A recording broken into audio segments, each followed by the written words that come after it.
اور سینڈل، بہت جوتے، نماز کی کوئی فکر نہیں، دینداری کی قطعاً کوئی فکر نہیں ہونا چاہیے۔ اللہ تبارک و تعالی نے جو نعمتیں دی ہیں، میرا کہنے کا صاف مطلب یہ نہیں ہے کہ سارے کپڑوں کو آپ ختم کریں، صرف ایک ہی جوڑی رکھیں، نہیں، بلکہ اللہ نے جتنی نعمتیں دی ہے، آپ کپڑوں پر کپڑے بنائیے، آپ جوتوں پر جوتے خریدیے، لیکن مسلمان صرف اپنے لیے نہیں جیتا، مسلمان صرف اپنا پیٹ بھرنے کے لیے۔ اسلام اگر سینے کے اندر ہے، دنیا کے اندر، یہ قانون اسلام ہمیں سکھاتا ہے، ہمارا ایمان یہ سکھاتا ہے، اے امیر جب اپنے دسترخوان پر بیٹھ کر رات کا کھانا کھا رہا ہو، ذرا سی دیر سوچ لیا کر، تیرے دسترخوان پر 5 طرح کی سبزیاں ہیں، 20 طرح کی نعمتیں تیرے دسترخوان پر ہیں، لقمہ اٹھانے سے پہلے ذرا یہ سوچ لیا کر کہ تیرے سامنے تو ہزاروں نعمتیں موجود ہیں، کہیں ایسا تو نہیں ہے تیرا پڑوسی بھوکا پیٹ سو رہا ہو، کہیں ایسا تو نہیں ہے کہ تیری پڑوس میں چولہا گرم نہ ہوا ہو، کہیں ایسا تو نہیں ہے کہ تیری پڑوس کا بچہ بل بلا رہا ہو، جسے دودھ نصیب نہ ہوا ہو، جسے رزق نصیب نہ ہوا ہو۔ یہ ایمان والے کا دل کا درد ہونا چاہیے۔ میری مسلمان مائیں بہنوں، یہ فضول خرچیاں کم کرو، آخرت کے لیے تیاریاں کرو۔ ارے سیدہ فاطمہ الزہرا رضی اللہ تعالی عنہا، ایک ہی جوڑی کپڑے ہیں، انہی کپڑوں میں گھر میں جھاڑو بھی لگائی جاتی ہے، چکی بھی چلائی جاتی ہے، پانی کا انتظام بھی کیا جاتا ہے، روٹی سبزی کا کام بھی کیا جاتا ہے، اور جب نماز کا وقت آتا ہے تو انہی کپڑوں میں اللہ اکبر کہہ کر اللہ کے سامنے سجدے میں پڑ جاتی ہیں۔ وہ بھی تو ایک وقت تھا۔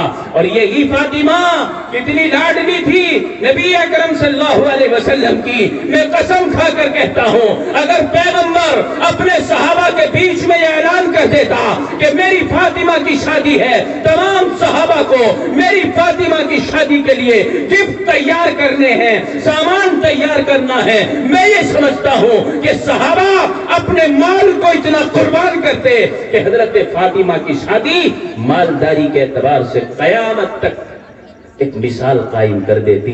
لیکن کیا حال ہے فاطمہ کا، مجھے اس لمبے واقعے میں نہیں جانا، لیکن 2 منٹ کی بات کر کے اشارہ سمجھا رہا ہوں۔ حضرت فاطمہ الزہرا رضی اللہ تعالی عنہا، جو آپ کی لخت جگر ہے، نور نظر ہے، جو ساری دنیا کی عورتوں کی جنت میں سردار ہونے کا درجہ رکھتی ہیں، وہی فاطمہ جب حضرت علی دولہا بن کے دروازے پر آتے ہیں اور وداعیگی کا وقت آتا ہے، حضرت فاطمہ الزہرا کی جب شادی ہوئی تو آپ کے سر پر آپ کی اماں، آپ کی والدہ سیدہ خدیجہ الکبریٰ کا سایہ نہیں تھا، پہلے ہی انتقال کر گئی تھی۔ سیدہ خدیجہ الکبریٰ ام سلمہ رضی اللہ تعالی عنہا کو اللہ کے حبیب نے حکم دیا، اے ام سلمہ، فاطمہ کے لیے کوئی ایسی چادر تو لاؤ جس چادر کو فاطمہ کا باپ اپنے ہاتھ میں لے کر اپنی بیٹی کے سر پر رکھ دے۔ ام سلمہ اندر کمرے میں جاتی ہیں، میری طرح تمہاری طرح سیف الماریاں نہیں تھی، تہبندے جوڑے نہیں تھے۔ ام سلمہ کمرے میں چلی جاتی ہیں، اس چادر کو اپنے ہاتھ میں لے لیتی ہیں، دروازے سے باہر آنے کی ہمت تک نہیں ہوتی، تھوڑی دیر ہو جاتی ہے، پیغمبر دو جہاں انتظار میں ہے کہ کیوں چادر نہیں لائی جاتی۔ ام سلمہ کو آواز لگائی گئی، ام سلمہ باہر کیوں نہیں آتی، وہ چادر کیوں نہیں لا کر کے دیتی۔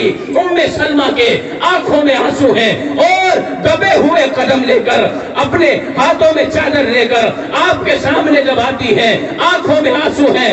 اللہ کے نبی صلی اللہ علیہ وسلم نے پوچھا، ام سلمہ روتی کیوں ہو، لاؤ چادر اٹھا کر کے دے دو۔ ام سلمہ نے کہا، اے اللہ کے پیغمبر، اگر آج فاطمہ کی ماں سیدہ خدیجہ الکبریٰ زندہ ہوتی تو اگر یہ نظارہ وہ مکے کی رئیسہ دیکھتی کہ جس کی بیٹی کے سر پر ایسی چادر ڈالی جا رہی ہے، اللہ کے حبیب نے وہ چادر ہاتھوں میں لی۔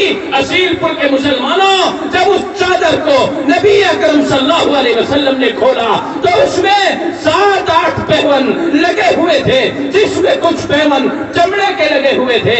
یہ سیدہ فاطمہ الزہرا کا نکاح کا جوڑا سمجھ لیجئے، برقع سمجھ لیجئے، نقاب سمجھ لیجئے۔ وداعیگی کے وقت باپ کیا نہیں چاہتا، باپ یہ چاہتا ہے کہ اپنا دل بھی اگر نکال کے دیا جاتا تو بیٹی کو دل بھی نکال کے دے دیا جاتا، لیکن وہی شہنشاہ دو جہاں ساری رہا ہے کہ میں اپنے دروازے سے اپنی بیٹی کو مال کے اندر لپیٹ کر ودا کرنا نہیں چاہتا. میں اپنی امت کو یہ سبق دینا چاہتا ہوں کہ نکاح سادگی کے اندر ہو.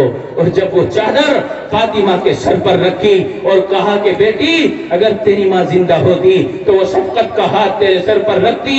اتنا کہنا تھا کہ سیدہ فاطمہ الزہرا کی چیخیں نکل گئی اور بے ہوش ہو کر گر پڑی.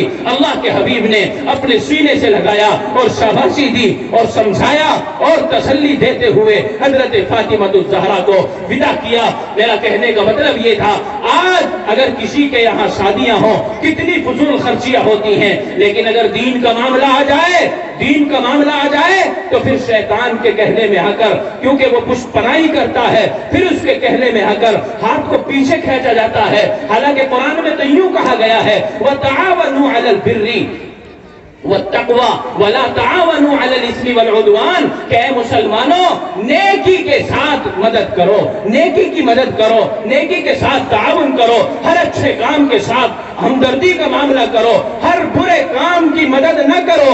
اگر برے کام کی مدد کرو گے تو کل پکڑے جاؤ گے. جس وقت اللہ فرمائے گا وَامْتَازُوا الْيَوْمَ أَيُّهَا الْمُجْرِمُونَ کہ آج میں مجرموں کو الگ کھڑا کروں گا, نیکوں کو الگ کھڑا کروں گا. دنیا میں تو سب خلط ملط ہے نا. اگر کوئی چور بھی ہے وہ بھی ہمارے بیچ میں رہ رہا ہے, کوئی منافق ہے وہ بھی ہمارے بیچ میں ہے, کوئی جھوٹا ہے وہ بھی بیچ میں ہے, کوئی زانی ہے وہ بھی بیچ میں ہے. ہر طرح کے گناہ کرنے والے سب خلط ملط رہ رہے ہیں. ابھی فرق ظاہر نہیں ہے. اللہ ایک دن اعلان کرے گا وَامْتَازُوا الْيَوْمَ أَيُّهَا الْمُجْرِمُونَ کہ آج ہم مجرموں کو الگ کریں گے. اے اللہ سے پناہ چاہ, اللہ کی مدد مانگو. اللہ تعالیٰ ایسا مقدر بنا دے کہ جس وقت یہ اعلان ہو کہ مجرموں کی لائن الگ ہو جائے, نیکوں کی لائن الگ ہو جائے. اللہ ہم تجھ سے دعا کرتے ہیں, اے گناہگار تو ضرور ہیں, ہم اس جلسے کا واسطہ دے کر اللہ سے دعا کرتے ہیں رب دو جہاں جب لائن آپ لگائیں گے تو ایسی قسمت اتار دیجئے کہ ہمارا لائن میں لگنے کا نمبر اس میں آ جائے جو تیرے چہیتے بندے ہوں گے. آمین آمین کہیا کرو. آمین. میرے عزیزوں ساری زندگی گناہ کرتے کرتے یہاں تک ہم پہنچ گئے اور دنیا ہی کو مقصد سمجھ لیا. حالانکہ اللہ کے نبی صلی اللہ علیہ وسلم نے فرمایا تھا الدنیا مزرعۃ الآخرہ, دنیا آخرت کی کھیتی ہے. اور صحابہ نے کھیتی سمجھ کر ہی زندگی گزارا ہے کہ یہ دنیا کے اندر ہم دانا زمین میں ڈال رہے ہیں, آخرت میں جا کر کاٹیں گے. اللہ کے نبی صلی اللہ علیہ وسلم نے ایک موقع پر اعلان کیا, تبوک کا غزوہ تبوک کا وقت تھا, آپ نے اعلان کیا اے میرے پیارے صحابہ ہمیں بہت بڑے مقابلے پر جانا ہے لیکن اسباب نہیں ہیں, ہونا کیا چاہیے؟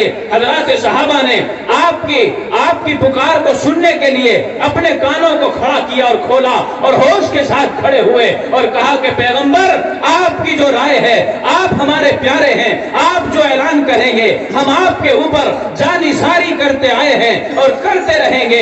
اللہ کے نبی صلی اللہ علیہ وسلم نے اعلان فرمایا کہ پھر ایسا کرو, اس مقابلے کے لیے ساز و سامان کی ضرورت ہوگی تو ہمیں اپنے درمیان یہ مشورہ کرنا چاہیے کہ تھوڑا تھوڑا لا کر ہم ایک جگہ اکٹھا کریں تاکہ اس مقابلے میں ہم کامیاب ہو سکیں. جو آج لوگ کہتے ہیں نا کہ مدرسوں کے جلسوں میں یہ چندے کا ایک نیا سلسلہ نکال لیا, یہ نیا نہیں ہے. یہ سرکار دو عالم صلی اللہ علیہ وسلم نے اپنے وقت میں اپنے پیارے صحابہ سے چندے کی اپیل کر کے چندہ اکٹھا کیا ہے, اسلام کو قوت دینے کے لیے, اسلام کو بلندی پر پہنچانے کے لیے. اور آج کے وقت میں اگر میں قسم کھا کر کہوں کہ اسلام کو بلندی پر لے جانے کے لیے مدارس کا جتنا اہم رول ہے اتنا اہم رول کسی اور دوسری چیز کی نہیں. اسی لیے تو دوسروں کی نگاہوں میں یہ مدارس کھٹک رہے ہیں مسلمانوں. لیکن میں آپ سے آپ کی اولاد اور چھوٹا بھائی ہونے کے ناطے سے کہہ رہا ہوں, جس طرح اسلام ہمیں تعلیم دیتا ہے کہ دسترخوان پر اگر 2 روٹیاں ہیں اور تجھے بھوک شدید لگی ہے اور تو نے ہاتھ بڑھا کر لقمہ بھی توڑ لیا ہے اور دروازے سے کنڈی بجی ہے تو تیرا حق یہ ہے پہلے دروازے والے کی سن لے. اگر کوئی وہ بھوکا ہے, وہ کھانا چاہتا ہے, تو ایمان کا تقاضا یہ ہے, اسلام کا سبق یہ ہے کہ تیرے دسترخوان پر 2 روٹی ہیں, ایک تجھے دروازے والے کو دینی ہے اور ایک خود کھانی ہے. ایمان یہی فیصلہ کرتا ہے, اسلام یہی فیصلہ کرتا ہے, ایمان کی علامت یہی ہے. اسی لیے میں نے یوں کہا ہے, مسلمان کبھی اپنے لیے زندہ نہیں رہتا, وہ اپنے ساتھ ساتھ دوسروں کا فکر لے کر زندگی گزارتا ہے, اور وہی کامیاب ہے. جو اپنی اپنی فکر میں لگتا ہے وہ کبھی کامیاب نہیں ہو سکتا. اللہ تبارک و تعالیٰ نے ہمیں اپنا خلیفہ بنا کر زمین پر اتارا ہے. اللہ کے خزانوں, اللہ کے خزانے جو چھپے ہوئے تھے, اللہ کی معرفت جو چھپی ہوئی تھی, ہمارے ذریعے سے اللہ تبارک و تعالیٰ ان تمام خزانوں کو زمین پر ظاہر کرنا چاہتا ہے. ان تمام نعمتوں کو اللہ تبارک و تعالیٰ ظاہر کرنا چاہتا ہے اور کر رہا ہے ہمارے ذریعے سے. یہ تو ہماری خوش قسمتی ہے کہ اللہ تبارک و تعالیٰ نے اس قرآن کریم کی بقا کے لیے, اسلام کی سربلندی کے لیے ہم جیسے گنہگاروں کا انتخاب فرمایا. ورنہ اللہ کو کیا کمی تھی؟ اللہ نے تو ہم سے پہلے نورانی مخلوق فرشتوں کی پیدا کر لی تھی. طاقت کے اعتبار سے ہم سے زیادہ جنات کی مخلوق پیدا ہو چکی تھی, لیکن یہ تو اللہ کا احسان ہے کہ اس نے ہمارے اوپر رحم کر کے, مہربانی کر کے اس عظیم کام کے لیے ہمارا انتخاب فرمایا. اللہ ہمیں اس عظمت کو پہچان کر اس کی قدردانی کی توفیق نصیب فرما دے.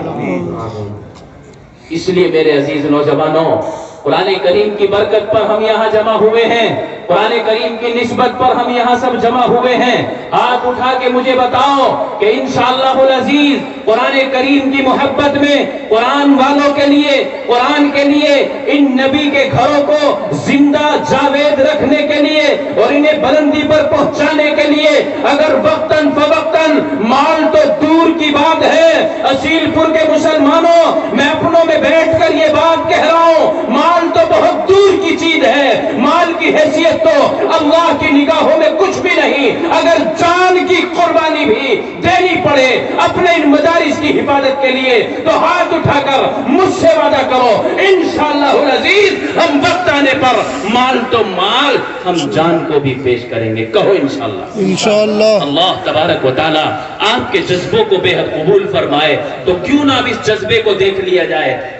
جب کسی کو کچھ سبق پڑھایا جاتا ہے اس کا امتحان بھی ضروری ہے.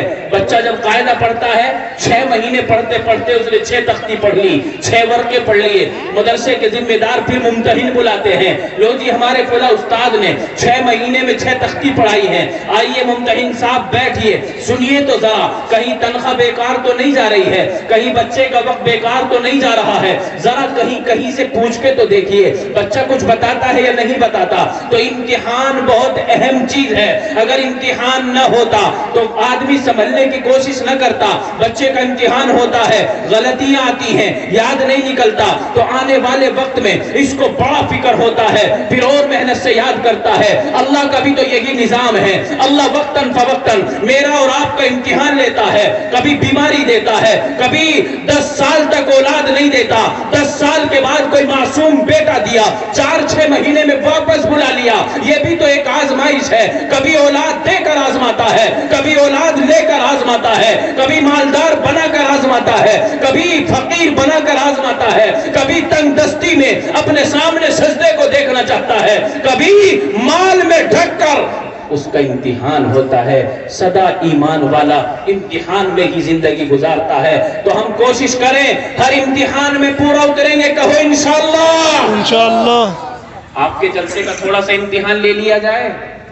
اجازت دیں آپ ہاتھ اٹھا کے مجھے, اگر اصیل پور کے نوجوانوں آپ اجازت دو گے تو مجھے حوصلہ ملے گا اور میں دل کھول کر آپ کا امتحان لے سکوں گا. سوال بڑا آسان کروں گا, جواب بھی آسان ہی ہوگا. کہو انشاءاللہ. انشاءاللہ. کہو انشاءاللہ. انشاءاللہ. قبر کے اندر بھی تو امتحان ہی ہوگا. کون تیرا رب, یہ بھی تو ایک امتحان ہی تو ہے.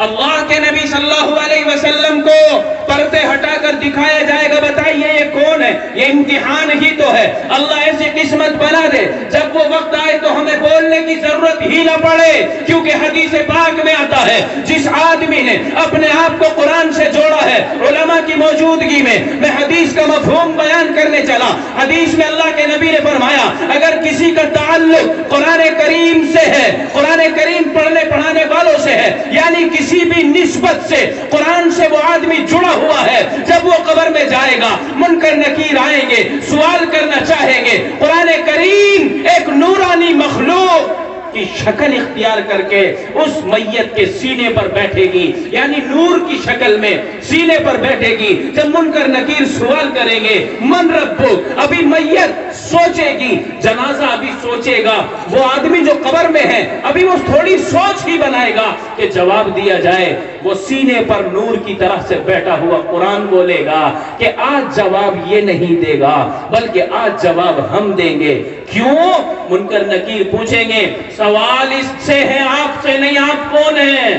قرآن کریم کو اللہ بولنے کی قوت دے گا، کہو سبحان اللہ۔ اس قرآن کریم کو آج ہم نے ساقوں میں صرف سجاوٹ بنا کے رکھا ہے۔ میرے مسلمان بھائیوں، میری زبان میں تلخی ضرور ہے، کڑواہٹ ضرور ہے، انجام کے اعتبار سے بات بہتر ہوگی اگر ہمارے گھروں میں صرف زینت کے لیے قرآن ہے، 8 دن میں صفائی کا نمبر آتا ہے، گردہ جھاڑ کر پھر رکھ دیا جاتا ہے۔ قرآن اس لیے نہیں آیا، قرآن تو اس لیے آیا اگر صبح کو کسی چیز پر سب سے پہلے نظر پڑے وہ قرآن کریم ہو، اگر زبان سے سب سے پہلے کوئی آواز نکلے وہ قرآن کریم ہو۔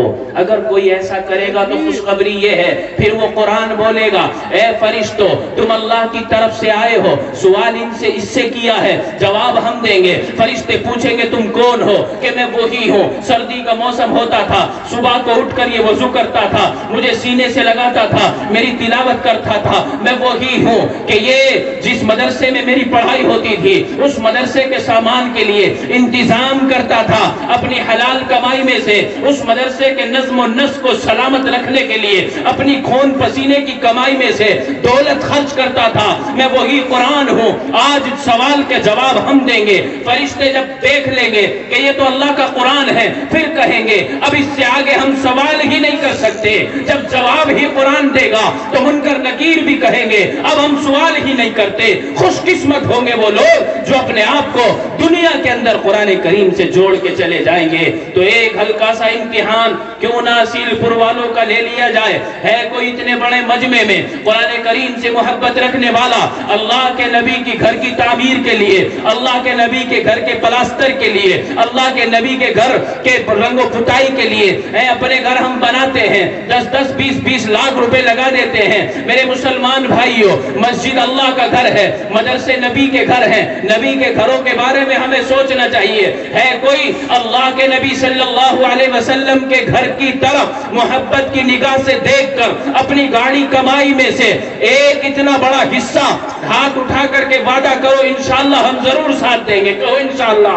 ہے کوئی جو سب سے پہل کرے اپنے مدرسے کے لیے صرف 51,000 روپے سے کہ لو جی ہم اللہ کے نبی کے گھر کی خدمت کریں گے اور ہم جنت میں جانے کا راستہ صاف کریں گے؟ ہے وہ کوئی بہادر آپ کے بیچ بیٹھا ہوا جو اپنے مدرسے کے لیے 51,000 روپے کا اعلان کرے؟ اللہ قبول فرمائے، کہہ دو آمین۔ اللہ قبول پر آمین کہو، زور سے آمین کہو، زور سے آمین کہو۔ انشاءاللہ آپ آمین کہیں گے آپ میں کوئی نہ کوئی تو نیک ہوگا، میری طرح سارے گنہگار تو نہیں ہے، کوئی نہ کوئی تو نیک ہوگا جس کی آمین کی برکت سے اللہ آپ ہی کے درمیان ایسے دیدور انسانوں کو پیدا کرے گا کہ پھر اللہ کے نبی کے گھر کی حفاظت کے لیے آپ حضرات سے اللہ نکلوائے گا۔ اللہ کی توفیق جس کو ہوگی وہی نبی کے گھر کے لیے دے گا۔ ہے کوئی بھائی؟ چودھری صاحب اسٹیج پر آ گئے ہیں ماشاءاللہ، منقاد ٹھیکیدار صاحب، اللہ قبول فرمائے، کہہ دو آمین۔ سوال کتنا ہوا ہے بھائی؟ 51,000 زور سے بولو۔ 51,000 روپے مدرسے کے لیے اللہ تعالیٰ قبول فرمائے، جو بھی دے کہہ دو آمین۔ آمین۔ ابھی تو ادھر ادھر کو جھاگ رہے کہ دے گا کون؟ کہہ دو انشاءاللہ، اللہ ضرور کسی سے دلوائے گا۔ 51,000 روپے کا تعاون سب سے پہلے اپنے مدرسے کے لیے